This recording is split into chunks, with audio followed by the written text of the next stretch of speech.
Goedemorgen kijker, ik bericht u vanuit het dorpje Bonarcado in Sardinië, Italië. Hier is een slachtoffer, een meisje, bewusteloos teruggevonden op deze plaats.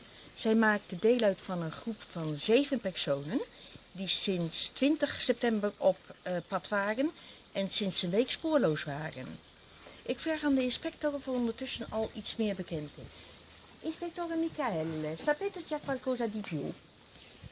Ma diciamo che per il momento le indagini sono all'inizio, quindi ci riserviamo di dare ulteriori informazioni quanto prima.